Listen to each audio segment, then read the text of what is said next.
Well, all right. Welcome back to So There I Was podcast. I'm your host again, Travis Womack. Today's special guest is Rob Prah, and he's currently a lieutenant colonel in the Army Reserve. Next week will be his 23rd anniversary. It's always a good time whenever we cross that next one, especially when it's the even years. So, but Rob, welcome to the show, and glad you're here. Yeah, thanks for having me. It's awesome. So, I in the wonderful world that is LinkedIn, where I spend most of my time. Every now and then, about once a quarter, I'll send out a kind of a mass, hey, if you want to be a guest, I will accept pretty much any veteran there is, and haven't said no yet. And Rob responded with an appointment and said, hey, this is the story I've got. So I'm looking forward to hearing what you have to say, and just give everybody kind of I think I've got 2 or 3 guests now so far. So there I was in 9/11. I think yours is going to be an awesome story. So I look forward to hearing it. So, but tell us a little about your career before we get started. Yes, hey, I'll get started with give my little disclaimer. I'm a reservist, as you Yep. mentioned, Lieutenant Colonel.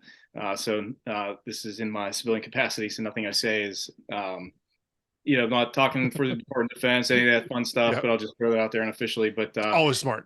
yeah, so yeah, down that road before with some folks and things like that. But anyway, so I joined in high school. I joined the Army National Guard my senior year. I was looking for uh, basically a couple ways to serve my country, pay for school, and just a way to kind of do something else. I wasn't sure where I really wanted to do in life, so I joined the National Guard. This is, you go back January of 2001. So if you put yourself, dates and some of the historical timelines and things like that, you can imagine not a lot going on really. Yeah. No. So January 2001 I joined, graduated high school. That semester I finished up playing football, which was my first year. I played soccer my whole career, did a lot of sports my whole life, and was just active in the community as just a volunteer firefighter, things like that. Didn't really have plans for college. I knew I wanted to go to school, but I wasn't sure exactly what I wanted to do. My mom was a nurse and my dad was a steel worker, so I didn't really know where I would fit in or what would work out for me. So joined the Army National Guard. The benefits were great, still great for anyone looking at that. But it was what really caught my attention was that big $5,000 bonus. Oh man, you're raking it in now. And I had no idea, about taxes and any of that fun stuff. So I think I ended up with like 3,500, whatever. But they also paid for tuition. A lot of the National Guards still pay for 100% tuition, depending on the states where you live, but in the schools you go to. But I started to think about going to school then, with that 100% tuition. And so that's what I really ended up doing. That summer, we went to all the graduation parties. I think I was fortunate. I remember sort of being able to pick my basic training date with certain flexibility, but I wanted the end of the summer. I didn't want to lose that like any high school senior would. I Right. didn't do split off, so I wanted to kind of go at the end of the summer and basically still hang out with my friends and whatnot. So did that. And back then, and it's changed over the years, brings back a lot of memories, thinking back when I was thinking about this earlier today. But back then, what the National Guard did in Pennsylvania was they had what was called a pre-IET, initial entry training. Yep. And we went for, I think, 5 days. It was at Fort Indiantown Gap. We went out there and they taught us the basics, rifle, marksmanship type. I don't think we fired any weapons, if I remember. We disassembled, assembled, basic PT, drill and ceremony, rank structure, all that real Oh basic yeah. stuff. And they just wanted to basically have us kind of ready to go. I think, I'm sure someone ran the numbers and it helped with folks quitting or dropping out, Throughput. adding Yeah. just Yeah. adding extra stress to what already was going to happen. But it was successful. It was kind of cool because there was about 20 of us from Pennsylvania. We ended up going to basic training together. We knew each other, and went to basic training somewhere around August 12th, somewhere around there. Went to the old 30th AG on Sand Hill, and we were there for a good, I feel like it was 4 weeks. I'd have to look at the actual calendar, but it was about 4 weeks. We weren't allowed to do anything. No PT. We really didn't really know much Oh about yeah. PT anyway. I can't even remember what the heck we did back then in terms of PT. Some of the movements, it's been so long, but we weren't allowed to do anything. No Yeah. running. They had a little, if I remember, it was a little trailer or something where you went in, you bought your shower shoes, anything Mm-hmm. you could do. You weren't allowed any candy. You still had to eat at the dining facility there, at certain hours. Remember, we had mail call. Funny story there was every night we had mail call, and we weren't doing anything. So of course, family sending you letters, and you had plenty of time to write letters. We Oh didn't have yeah. we didn't have cell phones. We didn't have internet. We didn't have none of that technology stuff. But there was this one drill sergeant. I'll never forget him. And he was just he must have been on the way out of retiring, or maybe ETSing or something. But he was the 30th AG, one of the 30th AG drill sergeants, and his Yeah, name was yeah. Sean. And I don't remember. Like I never even tried looking this guy up. He wouldn't know me from anybody else. He might remember my name, but he was always like at mail call. Never forget it. We had a certain area where our little platoon, I think we went, but he would say, Prah, and he would hold it, and he would just hold it. Everybody would kind of laugh, and he'd look at him. Now we weren't in basic training yet, so he would look at him, and then everybody would stop, and then he would say, "Brah," and that was like mail call. It's like, looking back, it was kind of cheesy, but it was just something to, You he remember it probably though. had more of a kick out of it, than we Yeah. did. But we were there for a long time, and it was boring as hell. I mean, it was just like, there were stories of, and I don't know what was true or what was not. Unfortunately, they said there were some folks that took their life. I don't know whether it was true. I could believe it, but Yeah. I don't know if it was true or not. But we heard all kinds of stories, and you know how it is, even in the Oh military in yeah. general, right? Regular job at home, rumors start and everything. But we basically were stuck there, and we couldn't do anything. We had no idea where we were. I mean, Yeah. I didn't have a map, didn't have a Yeah. phone. I couldn't tell you if I was in the middle of Fort Benning or on the edge, which we were. And I remember we could hear a highway, but that was basically it. And really, my training started the next day. We went down. It would have been somewhere. I think it was September 9th or 10th, and we got in the old cattle cars. You remember, Oh yeah. crammed in there, and we didn't have our bags because we loaded the bags up, and they drove them. Which was like maybe a half a mile down the street, if that. Right. And to 247 was the battalion I believe we were at, and they dropped us off. We did the old bag shuffle, find your bags, start Hmm. over. They jerked us around for what Oh felt yeah. like hours, and it's just a good time. But really, I joke about it, but that was kind of like the last. I think looking back, even today, was like the last time where like there was really not a care in the world. I had no reason to quit. I had no reason to want to really do anything else. In my mind, I said, got a 6x2 contract. There's Yeah. nothing going on. What am I going to do? I'm going to come down here. I'm going to go back to school, do my, my weekends. The older folks still around here, and they still say, this always kills me. They say, "Hey, do you have maneuvers this weekend?" Like Maneuvers. we're out, yeah, like the reserve. That's like a term that older folks, Yeah. older veterans say maneuvers, like you're Us- out there like doing something, with like a formation Bivouac. or something. Yeah. But that's what I thought it was going to be like. And the next day we were in the barracks there at 247. Would have been coming into the day of September 11th, and we were upstairs, kind of all just hanging out, reading letters, writing letters. You couldn't go anywhere at that point. And right down the street, not sure where you were on Sand Hill, but right down the street, you could walk down through this path. Was the actual one of the bigger little kind of PX type things Yeah. on Sand Hill there, and which was kind of the entrance to Sand Hill, which I knew now, but I didn't know back then. And you were allowed to get down there like once a day in a formation. The drill sergeant had to take you, whatnot. But we did Yeah. all that stuff, and that was it. It was terrible, that leading up to that. But September 11th, that morning, we had breakfast chow. I'll never forget it. We went to breakfast chow, and we came back, and we were upstairs, and 8 o'clock in the morning, and the drill sergeants came up. It was after Shanksville. This was after Flight 93 happened, because I think people were still trying to wrap their heads around what was going on. And they came upstairs, and it was like a little bit of a frenzy. And they said, "Hey, if anybody wants to come downstairs, we got a TV." And I can't remember. I don't want to say what they said, but it was something along like, "Hey, something's going on. Like we're under Right. attack or something like that." And we all came running downstairs, and there was like no disciplined order where I say like we're in a formation. It was just everybody huddled around this very small TV, and we're sitting there, and we're kind of like, we're 18-year-olds, most of us. You have a Yeah. few older folks in there, but we're like trying to figure out what in the world is going on. Is this what's going on? Because we didn't have we didn't have phones or anything. And make a long story short, 9/11 happened, and we're just sitting there, we're waiting. And that whole day was kind of like chaos, because where we live today is a little bit about 15 minutes away from where I grew up. which is only about an hour from where Shanksville is, where Flight 93 went down. Right. And so, in the grand scheme of things, the flight paths for a lot of the going to Pittsburgh International and just the way that the paths are, we hear them, they fly right over our house still today. And, Yeah. they might be off 2 or 3 miles and you could still see them. But that path, just depending on where they go, it could have been closer to our house, So when that went down, I'm sure my parents, they told me after it happened that they were all worried, like, well, what's going on? Because my parents weren't in the military, and so they didn't have that, little bit of understanding of what might be going on.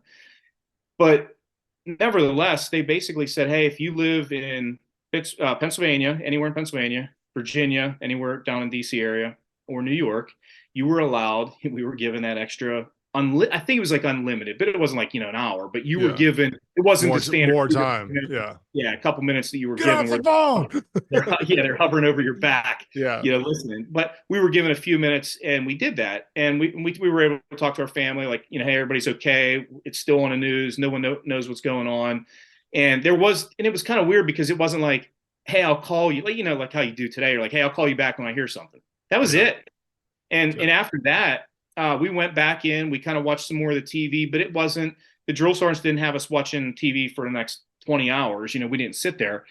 We went about our day, and what happened was we were on like a lockdown. Obviously, the base went to probably like a Delta or something, Right. and everything was kind of locked down. And here we are. We're not even in basic training yet, technically. We don't really know anything, right? And they put us on like these security posts of some sort. And now I'm not gonna try to make up a story here or anything, but I don't really remember exactly what I did. But I remember standing around like on the corner of the building on the exterior. Now, mind you, this is September, so it's still hot as hell Oh yeah. in Georgia. Georgia. Oh yeah. And the humidity and the heat, and we're out there just dying, right? And we're on like some sort of security detail. I don't think it lasted long for us that day. It might have went until like dinner chow or something like that, Yeah. because the base was locked down. What are you going to do? You got hundreds of privates at every battalion there. What are they going to do? Just stand there? Yeah. But yeah, that's how that day happened. And then the very next morning, so in our mind, as you can imagine, we're trying to figure out what in the hell is going on. We have no idea. Are we going to be stuck here even longer to start basic training? Because back then they told us there's a summer surge. And do I believe it? I don't know. I have a hard time finding out that there's maybe 750 soldiers that are in a backlog to all the ATARs reservations or whatever they did back then. They know when they're starting, when they graduate, what's the throughput, graduation dates. This stuff's all worked out years in advance. I don't know if I buy that, but nevertheless, we're there. We're stuck there. When are we starting? The next morning, September 12th, we went downrange. Yeah. And it was, I'll never forget it. It was, you could tell that even with us and with the drill sergeants, that drill sergeant Sharp with the Prah, joking around, everybody's still gone. trying to, that you're just trying to have fun in an environment, as much as you can. But you just spent the last 4 weeks with some of these guys, and now like something's going on. Like we're at war, right? We don't know what's going on. They're mobilizing units. They're sending folks overseas. All the stuff, the big stuff with the stuff that I understand now with like air movement and vessels and troops and cargo. All logistics and stuff that you just don't know as a private. All that stuff is like now it's happening. Yeah. And when we got there, the drill sergeants, the tone was different because you had a mix, and you probably the same thing. You had some that they're in 6, 8, 10 years. There was no deployments going on. You had some of them that were in, maybe they're the sergeant first class types, the first sergeants that were in Desert Storm and Shield, right? Those are some of those guys. I don't think we had any from, Somalia or anything like that.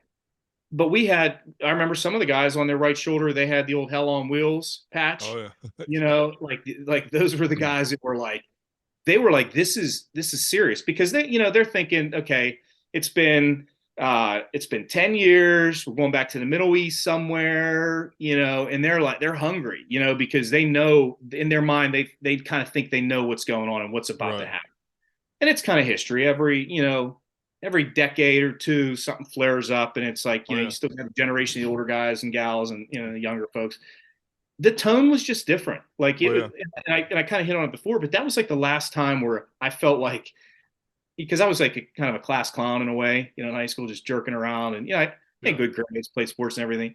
But like my life changed, Oh yeah.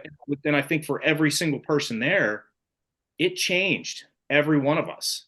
And those drill sergeants, there was a purpose with being at Fort Benning, I think, at that time, because you knew that like every little bit of training you were doing, that it meant something. Yeah. Whether it was the cheesy classroom training, learning about the Army values, which today still, Still goes. it still goes. Like there's something that it feeds into something bigger than, just what are the 7 Army values? Okay, I know what they are, leadership, whatever, and defining those. But from the basic first aid classes, Yeah. all the other Which stuff have that we, drastically changed. yeah, it's all, yeah, significantly over the years. And Yeah. but those lay a foundation for you to build upon. And I just think about how crazy it was being there during 9/11, Oh yeah. because That's crazy. I could have been there 6 months before, been a reserve unit called up, it would have been a little bit different. But I felt like being there at that time, it's like kind of being on a football team, and you have an outstanding season, you make the playoffs, and now you're in the finals. You Yeah. mean like you came through, like you started with them.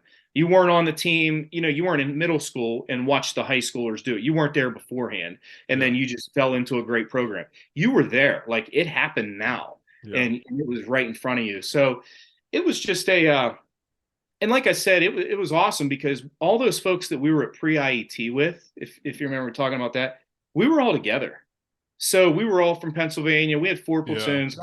Yeah. I'll probably mention this, trying to see what it was like for you, but we had 3 platoons. And then the fourth one was, they called it like the Ranger platoon. Those were the guys that had RIP in their contract. They were Yeah. going to airborne after. They Yeah. were, some of the guys that had that in their contract and, ready to, do some pretty cool things afterwards. And so I was in third platoon, and obviously across next to us was the quote unquote Ranger guys over there. Yeah. But it was like you knew that like everything you did, from the turning blue ceremony to the whether or not it was 25 miles at the end of that, Yeah. when we were done, that last thing we did, I remember my feet were tore up. But there was no like, I don't remember anybody quitting in my platoon, back then. The downfall with where I look at, some of the soldiers now that I see is, they're always on their darn cell phones, right? And they're, Yeah. they got pictures. I don't have TikTok and half that other stuff, but the only thing that I regret is we didn't have any way to communicate with those people. Like Yeah. when we left basic training, you're 18, 19, who's going on AKO and trying to like plug in names and say, hey, where Yeah. was that guy at? I did that. Did I you? did. Yeah, I sorry, I didn't mean to interrupt you. I have Yeah. a where's it at? It's behind me right here somewhere. I actually have my basic training like yearbook thing that they it's you get, yeah, same one, same one. Yeah, exact Yeah. same one. So I actually went through it on AKO right before I retired. When I still had access to AKO, I was like, I've got, I was on leave for like 106 days, so I still have my ID card and still had access to my email. So I was like, this is where I'm there trying to find out like who's still in the Army for my basic training class, because there was 284 of us, I think. That's too many. No, whatever it was. Sorry, I'm thinking about my high Yeah. school class. There's a whole bunch, right? Four big old platoons, and there's like 8 guys still in the Army. Wow. I'm like, okay, we got, and like most of them were, I think 2 or 3 were like warrants. I was a major, and then most of them were like sergeant majors. I'm like, good on y'all. So Yeah, that's cool. Yeah. pretty funny. Sorry, so that No, cut I us have off. that because that's one of I love, my little show and tell things. I was yeah, looking to see what the heck I have, but yeah, so I didn't know. We just didn't have a way to communicate with them, and it yeah, just kind of. That's one thing I wish technology wise. I don't like technology really much now, but if I could, that would be something I could, ask for to have. yeah, But yeah, that was a time because it was just like, I, I've told people like this, and like when I give classes and stuff, I'm like, that's when the shit hit the fan. oh You yeah, knew like you didn't know what you were getting into when you got home, because now you still have whatever it was, 9 plus 4. I think it was like 4 weeks AIT where you like just kind of went right in. There was no like, hey, you're yeah. off for It's 2 weeks. for You y'all, rolled yeah, right into it. yeah, I can't remember. I think we had a weekend or something, or a day or two or something, but you rolled right into it. So you didn't know what you were getting into, because a lot could happen in that 4 months from, September 11th to December 12th, which was graduation date. yeah. So, but I remember, there was a lot of stuff that happened that some of the stories really kind of changed my attitude with officers, with NCOs, mostly for the good. But there I was one day. I'll use that as my first one. So there I was one day, and I say all this because it changed my life. But I was never a long distance runner. Yeah. And behind me, I have my Peloton back there. We got during COVID because gym was Everybody closed. did. Yeah, when it stock went down, crushed me. But because I thought I was going to get some nice money there. Oh, the sweatshirt here, you recognize that, Oh, right? I was going to comment for those who can't see. He's rocking the old PTs now, the old This is the sweatsuit. original. It still has my Yeah, initials, yeah, my last name initial, and then the last four of my social on the yeah, back. But it's a little tight. I still have it. I don't think I could throw it away or give it away. I yeah. have a hard time with that. And I still have the pants that have the stains from cleaning weapons and all that. But Exactly. this I'll wear occasionally because I'm still in, and I don't wear PT jackets when I go to the store or stuff like that. But this I feel like I'm there. I feel like I've kind You, of earned that you can buy right that. now. You can buy that at Ross, Yeah, or yeah, replica at least. So yeah. But that's awesome. so there I was. It was probably a month and a half before graduation. And we had Alpha through Delta running groups, Alpha being the fast folks. I mean, those were Mhm. guys who were probably 11, 12 minute 2 milers. And then there was the Delta, the slow ones. I was passing my PT test down there, the old, push up, sit up, and the 2 mile run. I was doing that around 15, Yeah, which was probably good. The fastest I ever ran was when I went to OCS, but at 13 minutes. But I was never a long distance runner. And I'll never forget this first lieutenant. He was our company XO. He went out for a run, and we didn't know he was with us. And I don't even know if he was actually running with us or if he was like some of those drill sergeants that would like run super hard and then peel off, and then they would go down around the block and then jump back in because you don't know, you're not like looking around where they're at. yeah. And I think they do those tricks, but I was never a drill sergeant, so I don't know. But he come up and he started just tearing us up, the Delta runners, and I was in the Delta group. He says, "You're never going to graduate." He says, "And if you go to a unit, they're gonna run you out of there. You're never going to make it if you're running this slow group. Nobody should be in a Delta group." And I was like, "Damn it! Like this is like easy. I hate running. I want to be in the Delta group." And I was kind of pissed off because like this officer's out there yelling at us, and I don't know if it was like a scripted like, "Hey, you got a month or so left. Let's get the first lieutenant out there to be the XO, the bad guy." And he comes out Probably. there, and he was just chewing us up. And that was like the only time. But it was like, all right, man, I got you. Like I'm gonna pick it up. So I ended up bumping up to C group, and I ended up finishing Bravo group because I could still never run the 5 minute mile pace that they were running in Right. Alpha. But I just remember that lieutenant just like lighting us up, and I felt like looking back and when I tell some of these stories that I think it was scripted, I think it was intentional, Oh but yeah. I also think that there's a pucker factor with him too, because he's a basic training infantry qualified XO, and folks are deployed. Now this is November, so folks are getting deployed, and all this stuff's going on. It's So about to he's start. like, Yeah. yeah, because he went through IOBC, whatever it was called back then, and just chilling. I mean, they went through it uh, and did his thing. So I think that for some of them people, there was a lot of vested interest in making sure they're sending us out with the right attitude. Yeah. And I feel like The game changed. it did. It not for us individually, but for as an organization. I truly Yeah. believe that the organization changed because you now knew what you were kind of getting into, with the exception of the combat and all the stuff you were doing. But you knew that this was real. Yeah. So that's kind of like the big once over of like my basic training at Yeah. 9/11. It's interesting because over the years, one of my other things I'll show you here was, so there was a guy that the college I went to in Pennsylvania, he graduated in '93, so he's a little bit older than I am, but he just retired with 30 years of service here in 2013. So he just hit Well, that. He was a full bird colonel, retired. awesome. He spent a lot of time in the 101st. Ranger qualified, just a lot of hula stuff he did. But I remember let's probably screw the dates up. It was somewhere around 2011, 2012, something like that. He got a hold of me and he says, "Hey, I'm taking over a battalion command at Fort Benning." And I'm thinking like, Kelly Hill, something like that, where Yeah. he ends up in a basic training uh, battalion command, right? Right. So he ends up telling me later, hey, it's 254, which is where I was at. And I was like, oh, this is awesome. Well, I ended up going down there and visiting him. And I think I might have been I would have been a captain at that point. And I went down there and he showed me around. And it was pretty cool to see like where I went to basic training. Not a Right. lot has changed there. And I don't know what they've shut down or, reflagged and, all that stuff now. But he showed me around and he gave me a tour. He had one of the drill sergeants there show me around. And, we kind of chatted. And again, this is as a captain, just somebody, I mean, 10 years out. But it was just kind of neat because now I'm outside that 6 years that I thought I was going to be in. And at that time, I had Yeah. 11, 12, right? But he gave me a coin, which was kind of cool. And this is one of my favorite coins. It's just a battalion commander CSM coin, but it's Yeah. 254. And so I went down there and got a tour of that, basic training site again to see it. And it was just kind of cool to kind of go back.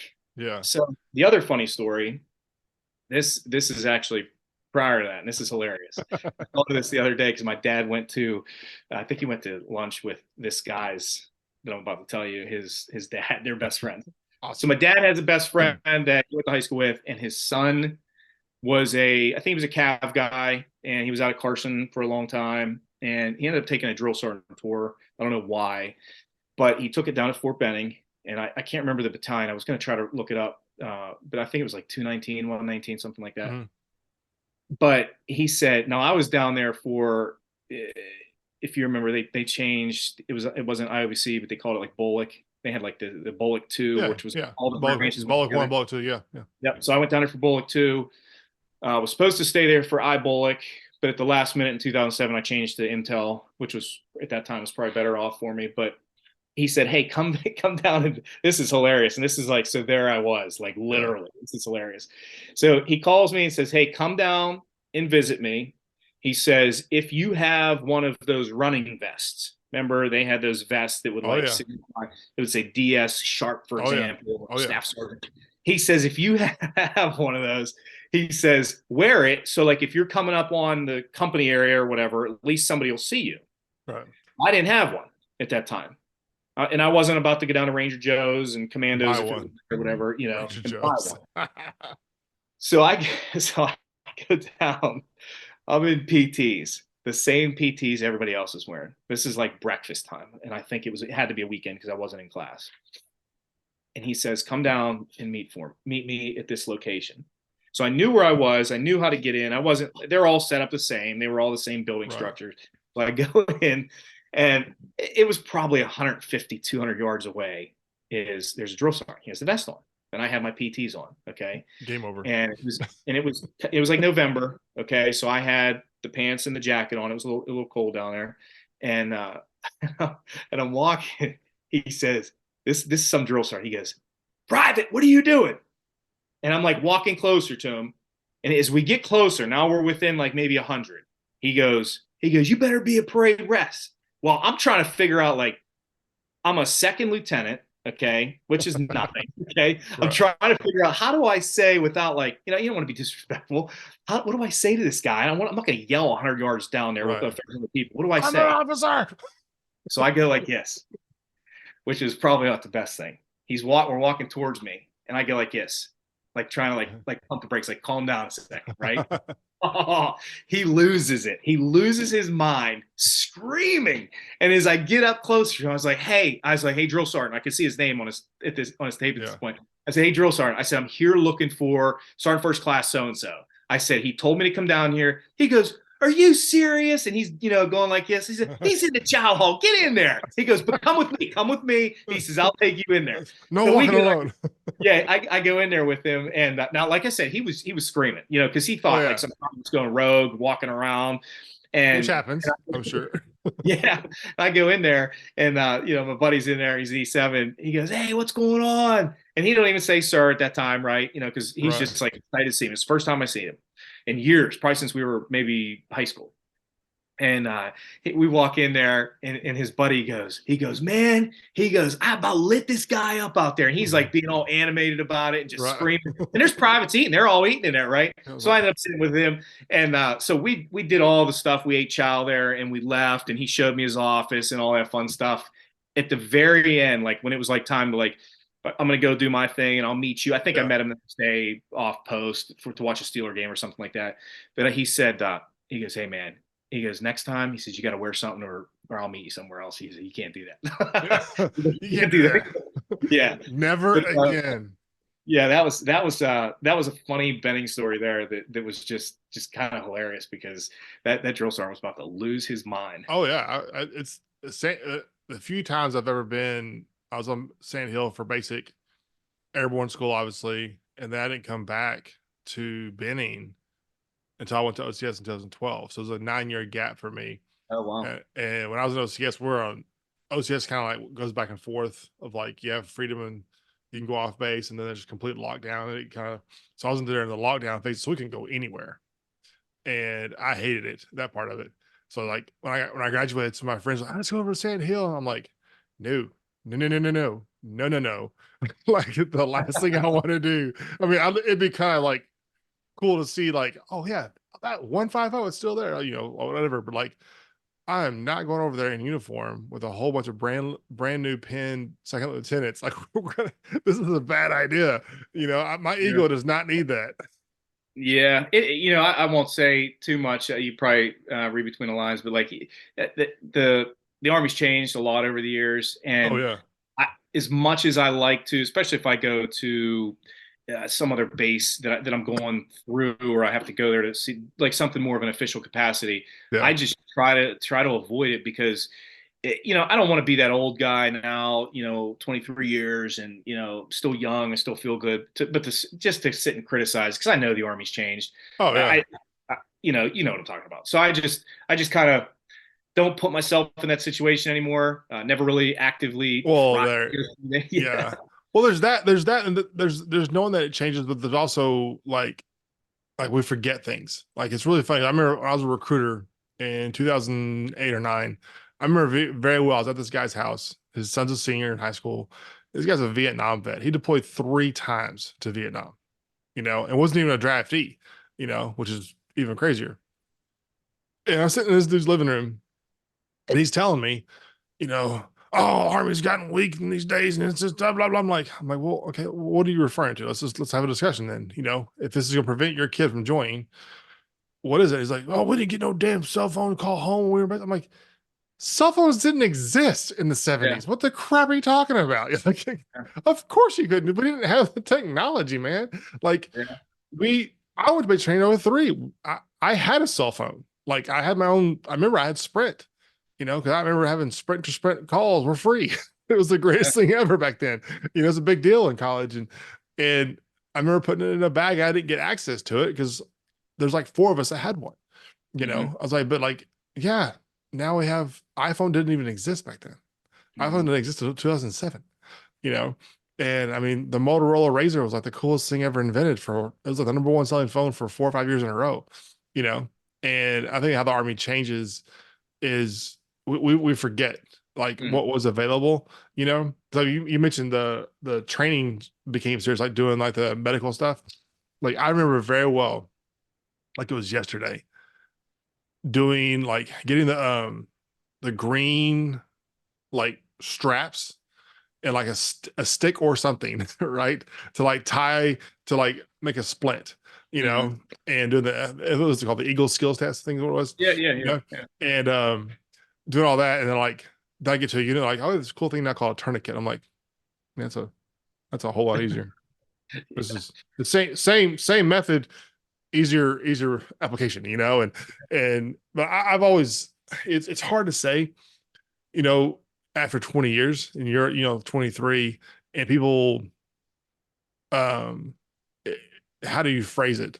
Because like it's the worst thing that's ever happened in 9/11, but honestly, for our Army, I think it's one of the best things ever happened. As tragic as it is to say that, because like when you got out of basic training and got to a unit, like you had a flak vest, maybe, Hmm. You know, I mean, our equipment is unbelievable nowadays. You Hmm. know, and I mean, I think about our radios and trying to do like just to get an ANCD, fill and it's a simple, just all that stuff is like it went from being this massive catastrophe. Like, hey, if you're the RTO, life sucks for you, and these batteries are like, little footballs that they carry around to where now it's like, no, we have something. It's just about a basic Gatorade bottle, and it works. Yeah. It works the same. But I think all those things. I think a lot of stuff, at least for the Army. I can't speak for other branches, though the F-22 Raptor is pretty cool. I hear, but Yeah. we it's I think it's definitely helped in justifying like the need to improve because we were kind of a false front, I think, in the late '90s of like our perennial power of ability to now we're technology wise, I think we're leaps and bounds ahead of everybody. But Yeah. there for a while, we were kind of neck and neck. I'm like, no, we need to improve on this a little bit. So, but well, John, or sorry, I just called you John. My email's right here. And it has John on it or somebody else. Rob, this has been a lot of fun. I would I think there's so much interesting to see, like basic training or people that were in like I was in college, obviously 9/11, but I think I've talked to a few people that were in like West Point, you know, like the senior class or West Yeah. Point, like it just got real quick your senior year. Like branch day became a thing real Yeah. quick, and I think it's always interesting to reminisce and look back, and that's crazy. Um, I think the funniest thing that what you were saying though is pulling security because I remember like it was yesterday being in 30th AG and that little like that gray area of holding where the only Mhm. thing you can do is be in the bay, eat, and sit around and have towel popping contest. Like there's nothing else to do. And then like go pull security, like I don't know where my shoes are at. Like Yeah, what would they probably said something like, the brigade or something from the post, said, hey, yeah, make sure you're secure, your buildings are secure, no yeah, visitors. And, what are you going to do? You got drill sergeants are like, well, I mean, what are yeah, we doing? Like, what the heck's going on? We don't even know what's going on. And they're like, yeah, private, get out there, pull security. We're like, yeah. what are we doing? Yeah, they give the only command we know how to give. But like, it's funny, like things like they made you don't you call home. I'm like, and like now we have this thing called OPSEC. We Right. all like, but before that day, we knew not to go say that. Hey, we're going to go on the patrol at 3 o'clock, and we're going here. Like everyone kind of, hopefully, kind of understood that. But you're Yeah. calling home, and so what are you going to do? Is like, all the sex, as I call it, kind of became a thing that day. So it's crazy to see how we've changed and um for the better, I think majority wise, and there's always things that we can debate on if it's better or not, but it's I think the at the end of the day the army is stronger, sadly, because of a horrible tragic event. So Yeah. but well, to get you back on here, I see you have another story you want to share sometime, but I would, for the sake of this episode, I'd like to, I think it'd be more fun to come back and, reading your little synopsis you sent. There's probably more than one person involved in that story. So I think we Yeah. definitely need to get both of y'all on. So I think it'd be more entertaining. So, but, for those out there that are new, definitely, like, subscribe. And, if you want to be a guest, by all means, reach out to me. I'm on LinkedIn and pretty much every other platform there is. I'd love to have you as a guest. And Rob, thanks again for your time and best of luck in your adventures and whenever retirement comes up for you.